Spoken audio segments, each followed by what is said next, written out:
On today's episode, you will come to understand the pillar of cloud in the wilderness in a way that you have never seen it before.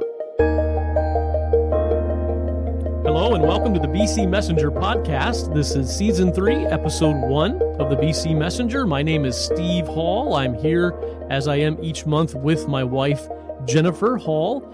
And this is August 2024. We are just entering into our third season of our podcast, and we are so glad you are here joining us for this third season. It was 2 years ago exactly that we started Season 1, Episode 1, and so we're celebrating our 2-year anniversary as we come to you again this month from our little podcast studio in the farmland of East Central Illinois. Thanks for joining us. And as always, we have our show notes that go right along with our podcast. And if you don't know about that, you will need to get on our email list, and we will send you an email once a month. Has a link right on it. You click on that, and we put together a beautiful web page that goes right along with the content that we talk about on this podcast. And the first thing that says on our show notes that you would see there is Psalm 83:18. So that they will know that you alone, whose name is the Lord, are the most high over all the earth. That really is our prayer and our heart's desire in all of the content that we bring to you each month on this podcast. We want to see the name of the Lord lifted up, that people may know that he is real, that his works in history are real. And boy, today we have an account that every child that's gone through Sunday school remembers and knows about. And we're going to give you, as I said a minute ago, an understanding of the science behind the pillar of cloud in the wilderness in a way that you have never seen before. It's going to be fascinating. And so we will set out on that journey here in just a minute. It was a friend of ours named Gail who posted this verse, Psalm 83:18, a couple weeks ago as we were working through some changes in our family and working on this next podcast episode. And I just thought, man, what a verse to just summarize an overarching goal for everything God gives you to do in life, so that they may know that you alone, whose name is the Lord, are the most high over all the earth. And That's what we want to do. That's what we've been doing for the past 2 years on the podcast, showing you the reality of God's works in history and strengthening our faith and really giving the skeptic some things to really have to reckon with as we present this Bible science research work. Well, right here at the beginning of the third season of this podcast of Real Science, Real Bible, Real History, and Real World, Jennifer, give us the rundown of today's content. Okay, so our featured topic is understanding the pillar of cloud. Then we have a quick look ahead, talking about some content coming to you in the near future here on the podcast. Then we have a brand new section that we are adding in as a matter of fact. That's the name of the new section. We are going to present some common misconceptions when it comes to science in the Bible and the reality of the situation as a matter of fact. So we have the first segment on that today. We have our aging research section with some very interesting perspective to share on that today. I'm excited to get to that. And then we will wrap up with Helen's View, where she shares a look behind the scenes every month at the work going on here at the Biblical Chronologist, which is funded and brought to you by Aardsma Research and Publishing. Well, there are many pictures that you can have in your mind when you think about the story of the Exodus, of course. You can think about the parting of the Red Sea. Maybe that would be the first thing that might come to your mind. You could think about the Pharaoh and the plagues. But I would say one of the first things that might come to your mind when you think of the story of the Exodus would be that giant pillar of a cloud in that wilderness leading these people around, or the pillar of fire. If I have a memory in my mind of the flannel graph lessons in Sunday school or pictures in a children's Sunday school book, when I think of the Exodus, I just can see that pillar of cloud. There are many biblical accounts that are more obscure And then there are those that the majority of people have heard of, are familiar with, whether believers or unbelievers. And this is probably one of those things. Millions of people being led in the wilderness by a pillar of cloud. Right. So we're going to delve into that today because the Bible does say that God led the Israelites through the wilderness by a pillar of cloud. It signaled to them when they were supposed to remain camped in a certain location or when it was time to move to another location. It signaled this to them by lifting up off of the tabernacle. To the unbeliever, this, it again just sounds like the substance of a great mythological tale. Fairy tale. But when it's explained scientifically, it shows once again, that the accounts in Exodus are actually eyewitness accounts of God's amazing and traceable.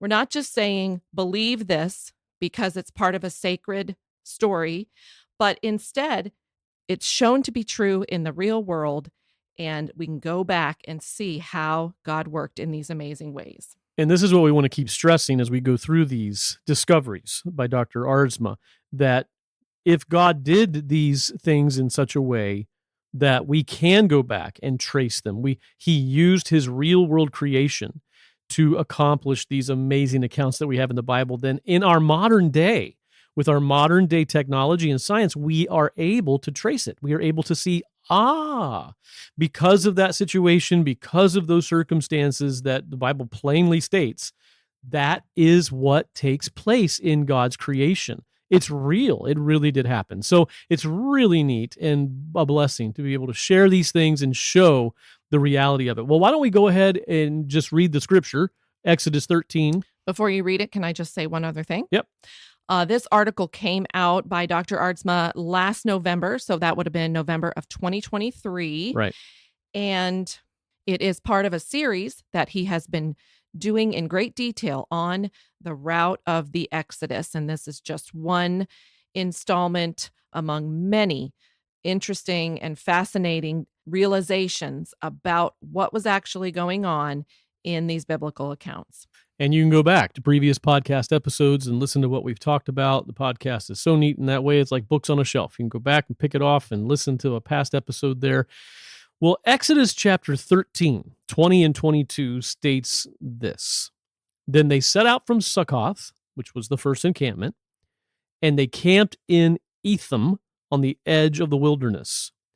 And the Lord was going before them in a pillar of cloud by day to lead them on their way, and in a pillar of fire by night to give them light, that they might travel by day and by night. He did not take away the pillar of cloud by day, nor the pillar of fire by night from before the people. It's also in Exodus 14, and then in Numbers 9, there is quite a lengthy description of how the pillar of cloud was working, and we'll read that here shortly. Again, we're continuing to witness in these discoveries how God uses his own natural creation in this world to accomplish his purposes. For instance, we talked about water from the rock. Can we actually see how God in his own world, how that happened? Yes, we can. Manna. And we have. So go back and listen. That's right. Go back and listen to that episode. Manna coming from, bread from heaven. Can we understand that scientifically? An edible substance on the ground every morning, sustaining lives of people in the wilderness. Yes, we can. By the way, that's our most listened to podcast episode. Most popular. Go back and listen to that. Those living in the middle of a situation like this may not, I would say probably not, did not realize what was happening in their circumstance. So it would have certainly appeared to them completely miraculous in many ways. They were really just recording what they saw. Right. Here's what happened, and we didn't understand it, but it happened. That's right. And God was leading these people. He was providing for these people in a supernatural way because it's God doing it, but in his own natural world. In this instance, a cloud that is above them, giving them indication when to move as a giant camp, when not to move. And this cloud, as you're going to see here, is an inevitable result or phenomenon of having millions of people grouped closely together in encampments in a naturally dry environment. So I am going to read this Numbers 9 passage, which describes what the cloud was actually doing. So listen in here. Now, on the day that the tabernacle was erected, the cloud covered the tabernacle, the tent of the testimony, and in the evening, it was like the appearance of fire over the tabernacle until morning. So it was continuously. The cloud would cover it by day and the appearance of fire by night. And whenever the cloud was lifted from over the tent, afterward the sons of Israel would then set out. And in the place where the cloud settled down, there the sons of Israel would camp. At the command of the Lord, the sons of Israel would set out, and at the command of the Lord, they would camp. As long as the cloud settled over the tabernacle, they remained camped. Even when the cloud lingered over the tabernacle for many days, the sons of Israel would keep the Lord's charge and not set out. If sometimes the cloud remained a few days over the tabernacle, according to the command of the Lord, they remained camped. Then, according to the command of the Lord, they set out. If sometimes the cloud remained from evening until morning, when the cloud was lifted in the morning, they would move out. Or if it remained in the daytime and at night, whenever the cloud was lifted, they would set out. Whether it was 2 days or a month or a year that the cloud lingered over the tabernacle, staying above it, the sons of Israel remained camped and did not set out. But when it was lifted, they did set out. At the command of the Lord, they camped, and at the command of the Lord, they set out. They kept the Lord's charge according to the command of the Lord through Moses. An amazing account from the Bible. Again, one that I'm sure you're familiar with. Now, an unbeliever may hear that account. An unbeliever would read that account and might think something like, oh my goodness, these ignorant, superstitious people, if the story was even true to begin with, superstitious people aimlessly following a cloud around the wilderness, thinking it was God, right? Now, a believer might be thinking to themselves as they read this, they believe the account, of course, it's true. Now, nothing natural was involved here, of course. This is God. God alone supernaturally moved this cloud when it was time for them to press on. So God did this completely. We are going to show this account Jennifer just read how both of these are mistaken when it is understood properly about how God used his own science to lead these people in this account. I have to tell a little story here about my own train of thought as these discoveries began to go forward. Of course, Dr. Aardsma is my father, and as a family, we had gone over to spend an evening to learn about the manna discovery when the book was just being written and Dad was just concluding his year's worth of research on the manna topic. And so after we had a time of listening and Dad presenting his discoveries on that, then I was talking with him afterwards, and so I was trying to kind of verbalize and think through what he was describing with the manna. And I said, so these people were basically like creating their own little atmosphere there in the desert. And it was just all flowing into the center and being vented up. And Dad looked at me and he said, that's the pillar of cloud. And I just stared at him. I just looked back at him and I thought in my mind, the pillar of cloud, that was God. That was God. Like, don't start making a research article about the pillar of cloud, right? But then, very quickly, your mind can work pretty fast. And I'm thinking, well, I mean, if this special atmosphere was contributing to the production, was causing the production of the manna, then why would I not think that it could be causing the production of this amazing, glorious pillar of cloud that God used? It is true, like anything you hear for the first time, especially something along these lines that you're so familiar with from the past, that you have to wrap your brain around. It takes a little time for you to refocus in on what you're being told, to see the reality of it, and then to see that it's just so faith strengthening. that it doesn't have to be such a, quote, miraculous event to be faith building and to understand. As a matter of fact, in our day today, this is certainly faith building as so many questions are being put out about these accounts, questioning the reality of these events, that if they even transpired in the real world, and these aren't just fairy tales. Yes, there's a quote in the research article. I don't have the exact quote in front of me, but Dad quotes Wikipedia as saying there is no evidence that millions of people ever survived in this wilderness or ever could have survived Right. in this wilderness. Well, what we're going to do now is go through a little process through this account. We're going to talk about the who, the what, the how, the where, and the when, and the why about the cloud account of the Exodus. And so let's begin right there at the top. Let's talk about who. Who is the one who was in this, doing this? Right. The who, the pillar of cloud. Well, the Bible does tell us that it was the Lord That's or right. the angel of the Lord who Right. was leading the people. The biblical text is pretty clear on this. They obeyed the command of the Lord. We know it was And God. As Christians, we know it was God behind it.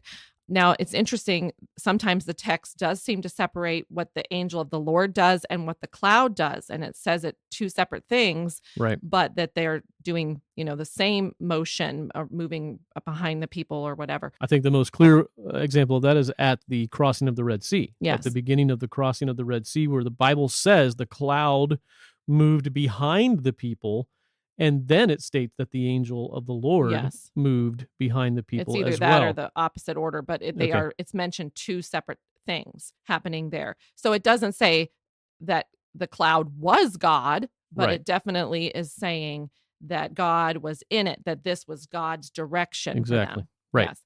The other part of the who is, again, we got to remember the millions of Israelites and the millions of cattle, millions upon millions of cattle there in the wilderness. Right. That's the other part of the who of the story. As we have talked about with the manna and other discoveries, that makes all the difference as to why this is transpiring, what's going on in God's world. That's the who. Okay, what about the what? What is this that the Bible is describing? Well, it's very clear from the passage that it is a literal physical cloud, described as a pillar of cloud. Now, clouds are formed how? Well, basic science that you learned in school. Clouds are formed by tiny water droplets of moisture in the air. What did the cloud do? According to the account, it moved, but it's interesting to note that it moved up and down. That is the indication that we are getting in the most detailed accounts, that it was moving in a manner of up and down, signaling to them when to camp and when to move on. Right. So in our minds, we need to just remember that a cloud is a naturally occurring thing. We're familiar with them. We see them all the time. And it was not probably so much the norm in the wilderness, in the dry desert environment, Right. but it was nonetheless a cloud. Now, if you get into Dr. Aardsma's article, and we encourage you to do that, there's a link on the show notes. He goes into a lot of the science behind this account. We're going to touch on some of it in our podcast and not get into great detail.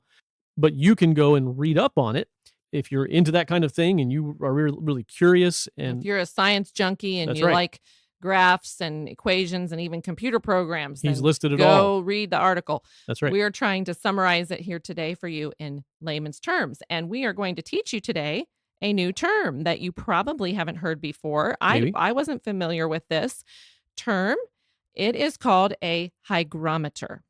I'm familiar with a thermometer, a thermostat, a speedometer.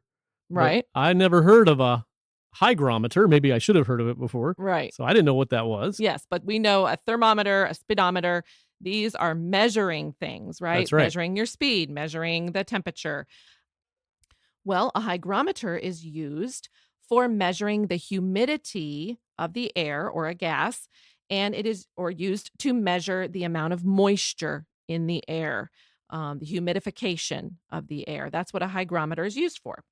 So, what the research article shows us in such a fascinating way is that the pillar of cloud was functioning as a hygrometer for the Israelites. It was measuring and displaying the amount of moisture in the air.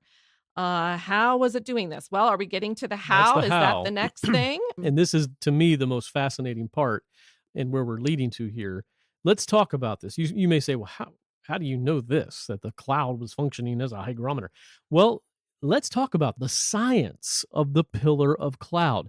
Now, the first thing, again, that we mentioned a second ago, you have to keep in mind is the size of this group. It's so easy for us to think about the story of the Exodus, and we know it says, a great multitude of people, and even we may understand that it's 600,000 men or something yeah. like that. So we can know, we heard from pastors in church, and that's millions. But think about it. Have you ever seen a crowd of 1 million people? Have you ever seen a crowd of 2 million? This crowd was massive. When they camped, we know from the archaeology that it was a 5-mile across encampment. With this many people in close proximity. Here in the Midwest, the next town up from us is basically 5 miles away to the south of us. And in the winter, when the leaves are off some of the trees on a clear day, I think I can see the water tower of that town 5 miles away. And that's incredible to think of, an encampment of tens of people stretching from here to there and in a circle. I mean, the diameter of this encampment is 5 miles. And it's not just people we're talking about. It's livestock. And we talked about this with the manna. Yes. It's very key. So, and in the livestock, you have millions and millions.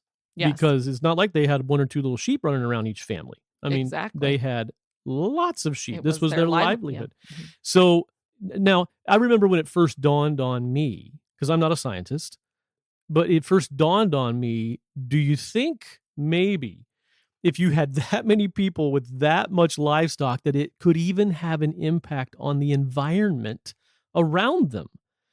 And that's what we're looking at here. The air, we understand from Dr. Aardsma's article, the air in this region is very dry. You mentioned that a minute ago. The Israelite encampments would have added substantial water vapor to this dry desert region and air.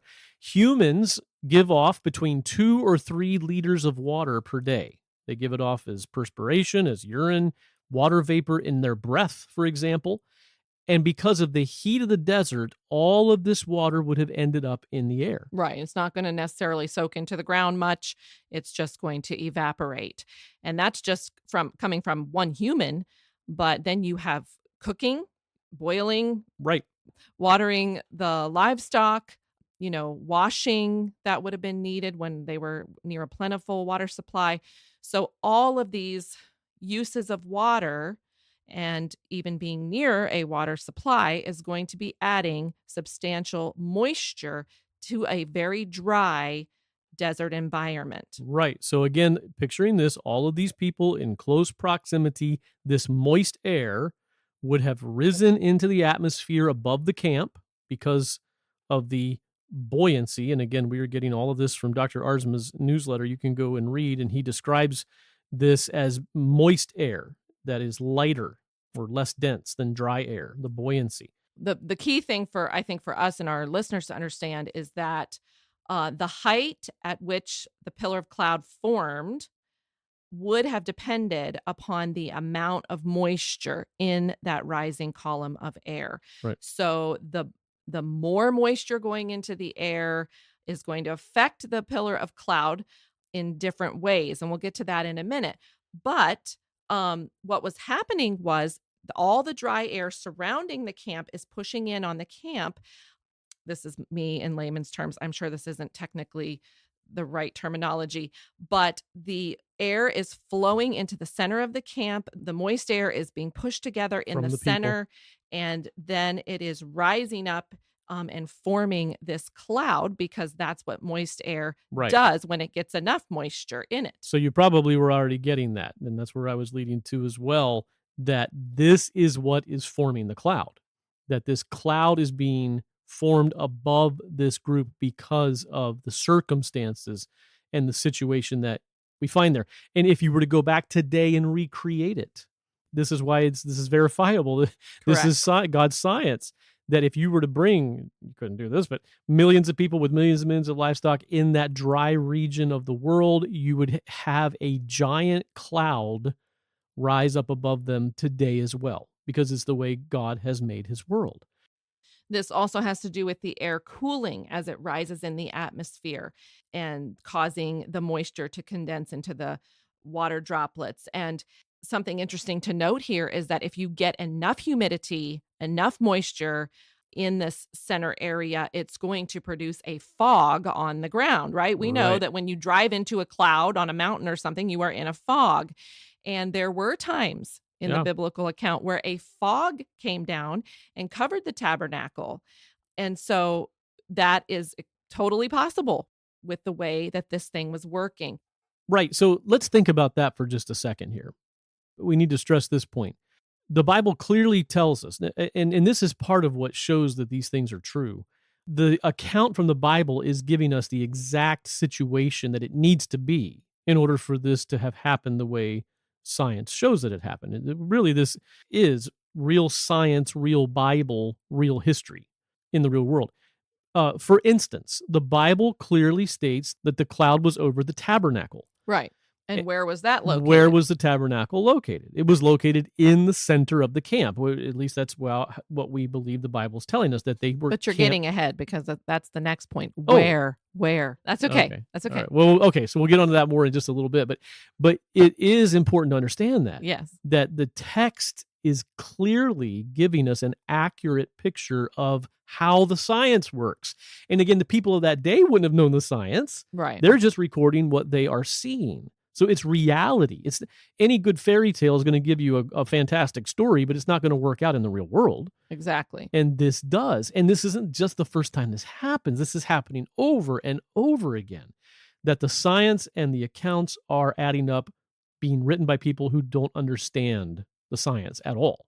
They see God, but they don't understand God's science. So, yes, this cloud descends over the tabernacle in certain stories that we have at certain times. In fact, when I was reading Numbers 9 there, I think it's saying that when they built the tabernacle, there was a cloud covering it, like the fog, which makes sense because it's when the people were all concentrated together. Like one time a mob came into the center Moses of camp. and Aaron at the tabernacle. Right. And that's when we see the cloud coming down onto the ground. And there's scientific reasons for this happening in the humidity, the moisture, all the water vapor of the breath being concentrated together there. You can go on Dr. Aardsma's newsletter, and he describes all of this, how that adds water vapor to the air in our lungs exchanges oxygen for carbon dioxide. Carbon dioxide's heavier than oxygen. It goes into the science a lot. So we don't want to get into all that here, but this isn't really a chemistry podcast. No, but it's a good thing, because we would be out of our element. For sure.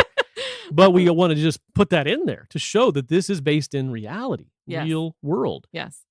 So the hygrometer part is the lifting up and the lowering down of the cloud.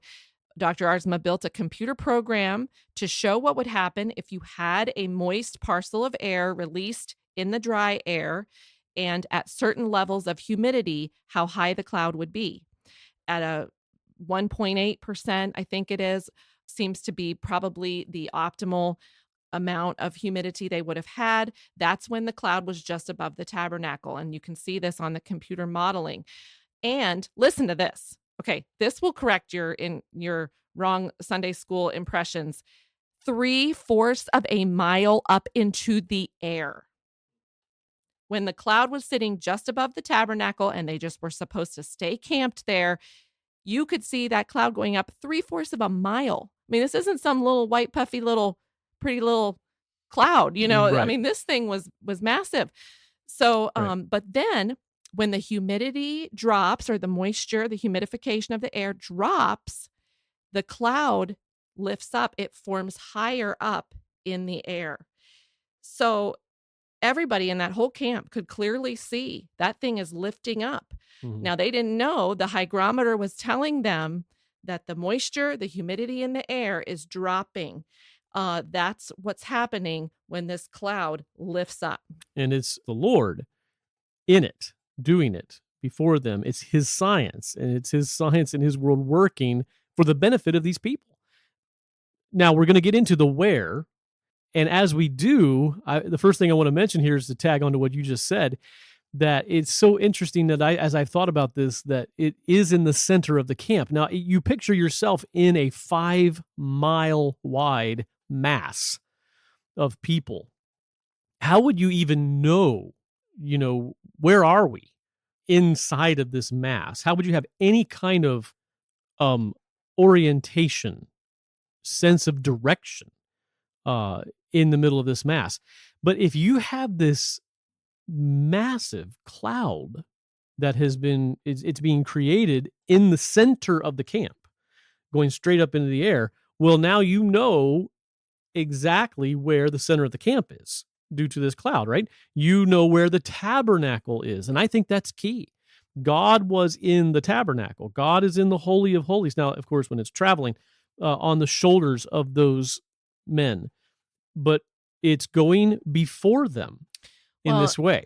I just thought of this. I mean, it's no wonder it was God to them, God, because it was above the tabernacle. They couldn't see the tabernacle if they're 3 miles away, but I know the tabernacle's there. The presence of God is there. There's the pillar of cloud, right? And that's where God is, and he's the one leading us. Well, and it's interesting because my thoughts always have been when it says that the tabernacle and the men carrying it, the Levites, was going before them, that obviously that meant it was in front, right? It was out in front of the crowd, and maybe it was at times, but I don't think that's what we're seeing when we see the science behind it. And the word before, if you look it up in the Hebrew, I think it's pronounced panim, there's a great variety of applications of that word, literally and figuratively. Right, because the text says the Lord was going before them in a pillar of cloud, and so we think of this cloud on a road, and all this line of people behind it, and the cloud is just going forward.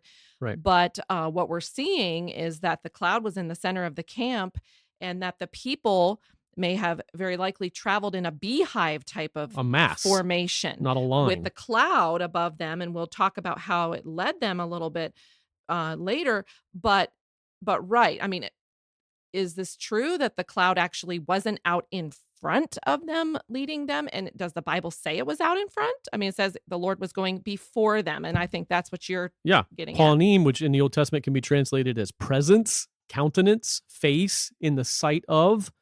Right. Those are ways that it's translated throughout the Old Testament. So it's very possible it was going before them in this way, that it was in the center and they were getting their coordinates. They were seeing their position, and they were seeing it lifted or set down. So fascinating that same word, and it's used a lot in Genesis and Exodus. That same word means the face or the presence. Huh. I mean, God. Yeah. Other ways that it's used includes like the earth also was corrupt before God. So as he viewed it, as he saw it, not necessarily in front of him, although you can see it that way.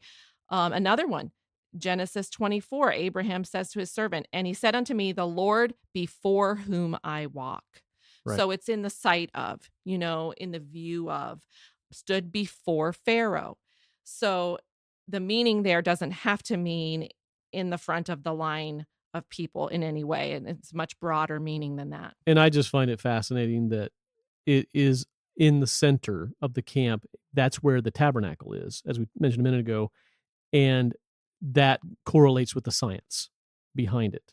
That's how this cloud is forming due to the millions of people in this dry environment. So that's the where. So what have we seen? We've seen the who, the what, the how, and now we've seen the where. What about the when? When? By day. By day. The pillar of cloud by day and pillar of fire, or what appeared to be fire, led them by night. Now you're probably getting a clue. Our faithful listeners are thinking, okay, so when's the episode going to be on the pillar of fire? Because yes, there is a research article on the pillar of fire, and we will get there. Maybe by the end of the year, not sure yet, but That is coming. Yes. Okay. But not just by day, but also when did it lift up? When did it lower? Well, I think this is fascinating. In that Numbers chapter 9 I just read, it did mention that sometimes it lowered in the evening and raised up in the morning. And so not only would the hygrometer have lowered when they were near a water supply and the moisture in the air was high enough, it also would have lowered in the evening because the air's cooling off and the science affects that. That's affected by the science.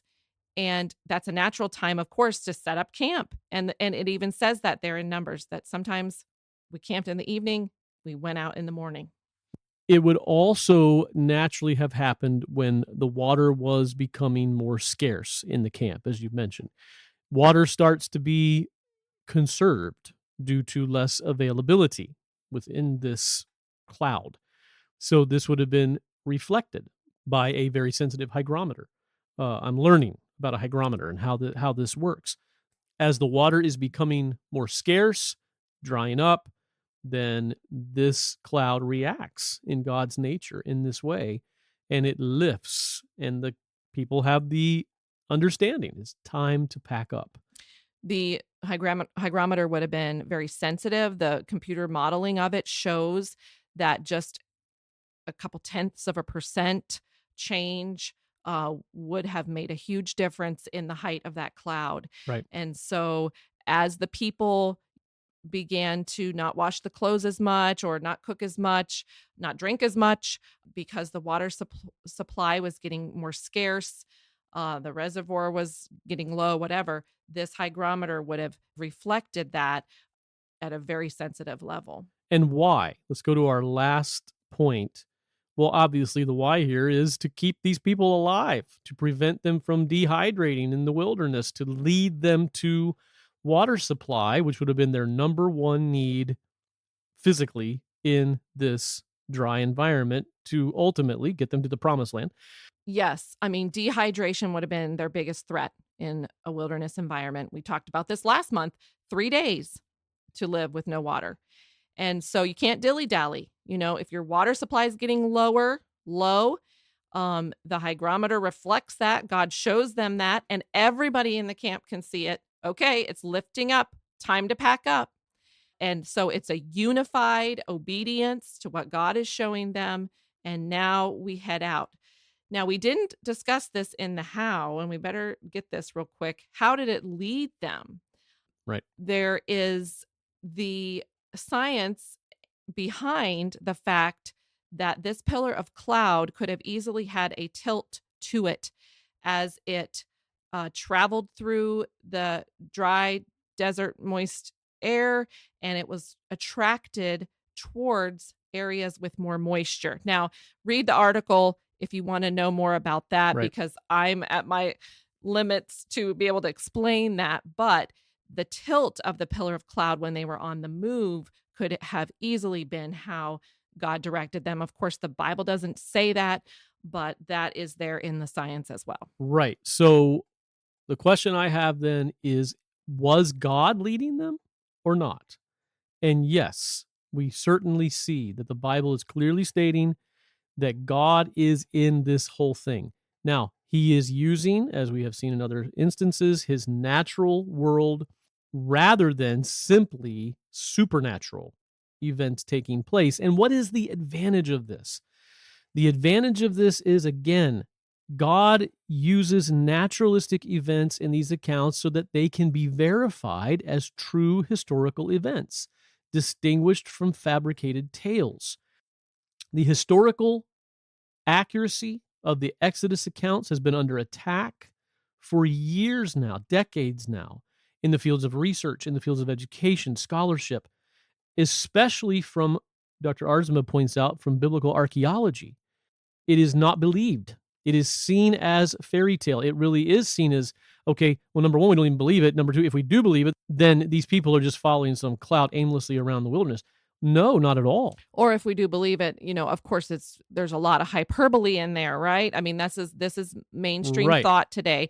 Everything's kind of overblown, Largely fabricated. overstated. Right. But, maybe there was some people that came out of a nation, out of Egypt at some point. Right. But no, I mean, this isn't what we're seeing at all. We're seeing 100% accuracy in what these people saw and recorded. And the present scientific understanding of the pillar of cloud is adding to the growing heap of evidence for the simple historicity of the biblical narrative of the Exodus. The other advantage that it gives to us is that we now can understand these accounts more fully. The biblical account gives us the details, but they didn't even understand what it was they were in the middle of in these events. We today can have our understanding broadened about the narrative and what God was doing and how he worked. Misunderstandings can be now more clearly understood, misinterpretations more clearly understood. As I think over this here, as we conclude this section, I mean, God is so wise. Well, he's infinite in wisdom and in his glory. In this amazing provision of this pillar of cloud, you can see, number one, promoting unity within the camp, that it's not this family's opinion over this one as to how low is the water supply and should we go ahead and go, no, we shouldn't. Let's wait a few more days. Instead, it's just a clear sign, which was a mercy to Moses, of course, as well in his leadership. But the second thing is, there were nations around them. They traveled through a lot of areas, as we're seeing, as this route of the Exodus is expanded and built upon with each new research article. They traveled through enemy territory. They were surrounded by heathen nations. It's not like those nations couldn't see and didn't know that, this enormous encampment of these nomadic peoples, they have their holy thing right there in the center, and this cloud. They could see this cloud miles high. They could see. I mean, God, all through the Old Testament, wants people to see and know and recognize him. Remember when they went into who he is. When they went into Jericho, what did the spies? What were they told by Rahab? We've had our eye on you. We have fear struck into our hearts. We are shaking in our boots, basically. Yeah. Well, you can sort of get an idea. I mean, yeah, God, I think, was giving them a fear, but at the same time, these people, this massive pillar of cloud and fire at night, is amongst them in this time. And, and this is such a huge, massive group. So, yeah, it just takes us back to our verse at the beginning, Psalm 83:18. So that they will know that you alone, whose name is the Lord, are the Most High over all the earth. That's right. Pass this information on to other people. Think on it. Worship the Lord. God works in these ways. And let me just mention this. God's still the same God. Yes. And he still works through his natural world. The gospel is a wonderful illustration of this. How does God get the gospel to the next person? Does he do something supernatural? I mean, he can if he wants to, but no. He uses the mouth and the tongue and the hands and the feet of regular people to take the message of Christ to a lost world. That's the same thing. Yes. It's God performing his greatest works in his natural world through natural means. He shows his glory every day in our lives through the most ordinary things. Yeah. We don't need to look for him to be doing miraculous spiritual works that are out there somewhere. We need to look for him in the nitty-gritty, in the everyday places in our lives where he's at work, where he's put things in front of us, and where he wants to be glorified and wants everyone to know he's the Most High. He can do the miraculous, but that doesn't seem to be how he works on a daily basis and in normal ways that he works. So it's encouraging. You see the reality in the Old Testament. You see God working back then. You see him working today. Very good. As we move on into our next section here, we want to just briefly mention that our October podcast is one that you will certainly want to tune into. It's 2 months from the time we're recording this, and it's going to be a special feature. We are going to be discussing climate change. I know there's not much talk about climate change these days. I know that maybe even Global a warming. word that you may need to have Nah. defined for you. Anyhow, we are on our Real Science, Real Bible, Real History, and Real World. We're going to delve into climate change from a biblical perspective. Is climate change real? If it is real, this global warming, is it man-made? Is it a threat to our civilization? Now, this episode is going to lead us into some pretty weighty content. We're going to be talking about some things, it's true in life that sometimes you have to talk about things you don't want to talk about.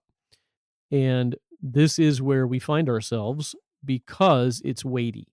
It starts with climate change, global warming. It does not end there. And Dr. Aardsma's work in the ancient Old Testament, which is the most ancient written history of our planet, and we must take it seriously, has led him to a new theory of climate change and leads to some pretty crazy places. Right. So we need your prayers as we prepare this content. You probably don't know where it's going to lead. It's going to catch you by surprise, but we are trusting God in it, and we hope you'll listen in. We hope you'll be praying with us as Bible science research takes us to some very unexpected territory. All right. We have another new section in our podcast this time. We're excited about this. We are calling it As a Matter of Fact. It's going to be short and sweet and to the point, as a matter of fact. Now, what we want to do with this is present the first point, which we are calling You May Have Heard It Said, and then we're going to conclude it with As a Matter of Fact. And today's As a Matter of Fact section is going to be Dr. Aardsma himself answering this. We're just going to quote him from something he says. So here we go. Jennifer, why don't you take You May Have Heard It Said? You may have heard it said that before Noah's flood, all the continents were together in one big supercontinent. And this is how all the animals were able to come on board Noah's Ark from all over the world. But during and after the flood, the continents were split apart. You may have heard this said. And the Bible confirms this by saying, quote, the earth was divided in Genesis 10:25. Well, as a matter of fact, there is no way to accomplish splitting apart of continents in a timescale of centuries or even millennia apart from pure supernatural action. And again, I'm quoting Dr. Aardsma. The basic scientific problem is that continents are big. They have huge inertia. That means a huge amount of work is necessary to get them to move, and then a huge amount of work is needed to get them to stop moving. They move in a frictive medium, the mantle. Power is energy per unit time. A lot of heat energy will be produced in the mantle by the continents moving in it. If you try to confine this to a few centuries or millennia, you wind up with a serious excess heat problem. Measurements on the earth fail to show any excess heat. In Genesis 10:25, as was mentioned, the earth was divided. In context, that seems to be speaking of the division of the languages, not the splitting apart of continents, but the division of the languages at the Tower of Babel. There's much more we could say on this topic. We're not saying that at some point in virtual history there wasn't a supercontinent. I think that does seem to be the case, but it certainly was not at the time of Noah's flood or before Noah's flood. During Noah's flood, continents, supercontinents forming and dividing. The science does not support that kind of an idea. And if you have any questions, thoughts, send us an email. Send them in. We'll shoot it over to Dr. Aardsma and get you an answer directly from him. So there's our first installment of As a Matter of Fact. All right. As we move into our aging section, aging research section, which, as you know, comes from the longevity data recorded in the ancient book of Genesis and Dr. Aardsma's discovery of the 2 anti-aging vitamins that went missing after the time of Noah's flood. I have been looking forward to this section. This is a fun section, partly because we're stealing somebody else's content and bringing that to you. That's easier than making your own content, right? But we are going to give credit to the person, to the source. This is coming from an individual named Aardsma. He is a presence on what used to be called Twitter, now called X, Aardsma, and he has a lot of clarity on the issue of aging in our society. Now, he certainly doesn't endorse the anti-aging vitamins. He may not believe Genesis. I don't know. I can't speak for him. I've interacted with him a little bit, but he has clarity on the fact that as a society, we need to see aging in a different way than the status quo. And so that's what we're going to share with you. Some of his quotes, his tweets. He's got a great way of wording things and making you think about it in a new way. You want to give the first one? Sure. Here's the first quote. Aging and death are society's most critical but completely overlooked challenges. Why? Because people have a hard time thinking outside of the status quo. For example, 200 years ago, people did not think there was anything wrong with slavery. Then enter the British abolitionist movement. All right, here's another one. When I talk about slowing aging, people say, only if I am healthy. So you'd think that once your kidneys fail and your health span is gone, that would be it. But with that in mind, it's a miracle that dialysis companies are doing so well, considering that people only want a health span. It's clear to me that even without perfect health, people still value extended life. Now, how do I help you realize that?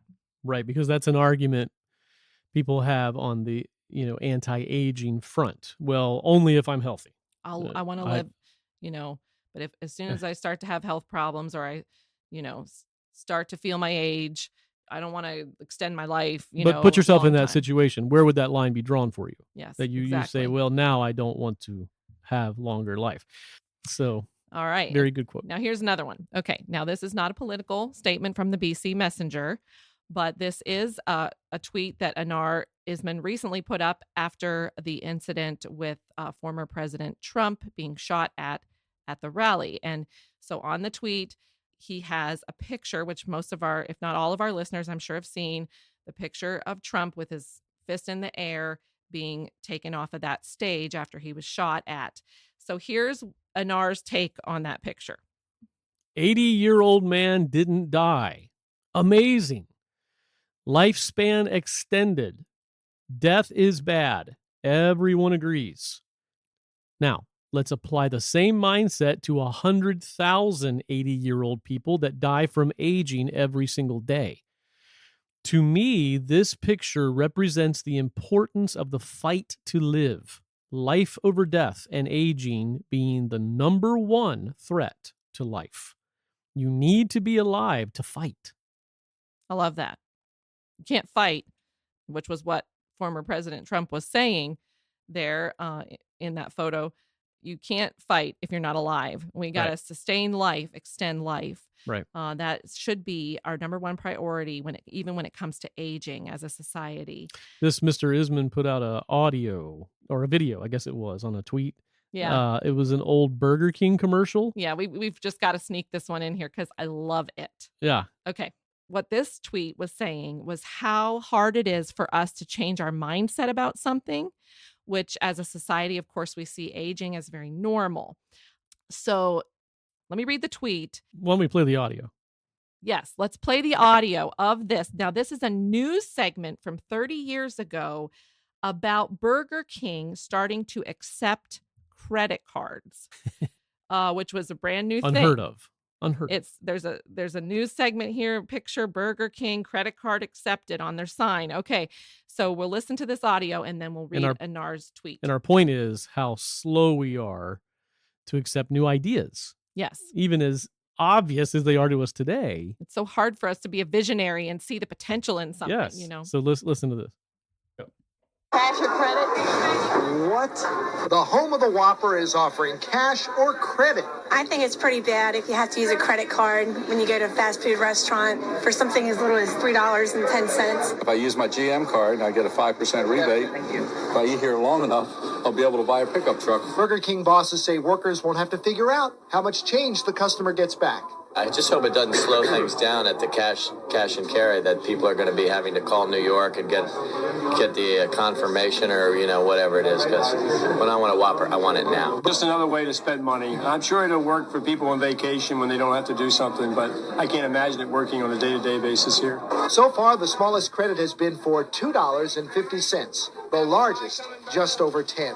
Jamie Costello, News Channel 2. Oh, it's so funny. I can't imagine it working on a day-to-day basis. And again, just an illustration. It's very hard for us to be visionaries, to see the future, to see how this is going to just be part of life. Right. And then once it is part of life, it's like, well, everybody already knew it. So here is Anar's tweet on this, which again, he just words it so well. Just 30 years ago, people were freaking out when Burger King started accepting credit cards. Humans are really bad at accepting anything new and thinking outside of the status quo. But once it's available, they adopt it and they forget what they used to fight and imagine it as completely natural. This is what will happen, he says, with interventions that can radically extend lifespans. But it would happen sooner if we dedicated more resources to it. And if you miss it by even a minute, it's too late. So the sooner it happens, the higher our chances. Now, I would add to that, it would happen sooner if more people would take Genesis seriously and look at this book, Aging, Cause, and Cure, written from the reality of Noah's flood, the reality of the lifespan data, and take advantage of this discovery of the 2 anti-aging vitamins. That's right. And we're thankful for visionaries, those who see ahead in a much clearer way than most of us do. And in spite of the mocking, in spite of the disbelief, they go forward anyhow. And we are all benefited. Yes. We do want our listeners to know that because we are celebrating the 2nd anniversary of the podcast, we are offering a special sale on the anti-aging vitamins, which is rare. We don't offer sales very often, but we do have these 2 newly discovered vitamins bottled together in a supplement. You can order this.